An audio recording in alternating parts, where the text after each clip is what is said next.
anyway, thanks ever so much for the discussion that you've just given us. But there has still been a few sort of myths circulating around about the programs that IB offer and the DP program that I was hoping that you could help answer and sort of clarify for the general audience. IB students, they say, don't really have time for any hobbies. How would you answer that?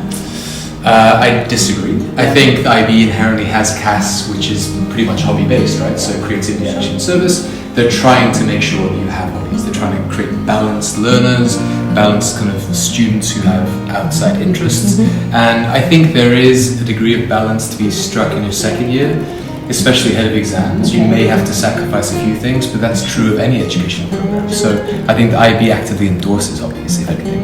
Okay, great. They say also that IB is for smart students only. It is perceived by some as a bit elitist. Is that so?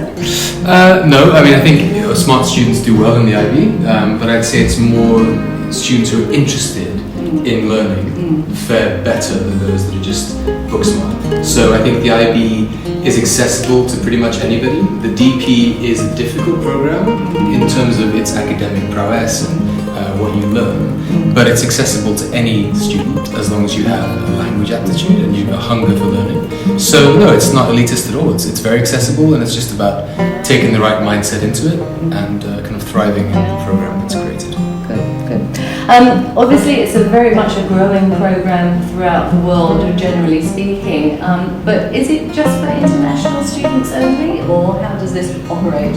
It's good for international students because if you're traveling and you want to take one program with you through the world, it's awesome because you can move different countries and take one program with you. So that's a huge bonus of the program. But if it's only for international students, no, not at all. Loads of countries, you look at Ecuador, Andorra, it's now their state curriculum. So there are countries taking on the IB as their central education system. So it's for everybody. Again, you need a basic level of English to learn it, because otherwise you can't do higher levels. But it's designed to be adopted by any school in any country. Great, okay. And a lot of parents refer to it as broad but shallow. So how would you go about answering their concern on that one? I think the fact that you do 3 hires for the DP, the diploma program, and 3 standards, the hires are definitely deep, because the comparison I make to the English curriculum is a higher level and an A level are the same thing in terms of depth. In terms of breadth, I mean, there is breadth because you take 6 subjects, and that's only a positive. I think for students to have to choose 3 subjects, age 15, is madness, because why are you limiting your options so much at that age? What if you change your choice in 4 years, 5 years, 6 years? So I think the fact that higher levels go into depth means you are getting depth, but the fact you're doing 6 subjects means you're getting breadth as well. So you're getting depth and breadth. So everyone wins. Win-win all round. And the other one is that the IB is just a university preparation program. Is that true? Yeah, I mean, I don't hear that very much. I've heard it in passing in some instances. I would say, obviously, it's not true because I see lots of IB students who don't go to university. I think it develops so many good skills that it opens you up to loads of different opportunities. The fact that loads of students who do the arts, for example, will go straight into some kind of art college or into design work themselves. It does prepare you for virtually any career choice.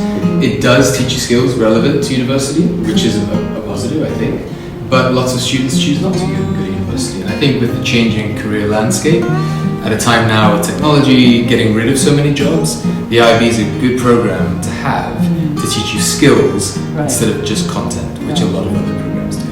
That makes a lot of sense. Well, thank you for actually busting some of those myths for us, because they are out there, and it's great to hear somebody in the inside who can actually answer those correctly for us. So thank you very much. My pleasure.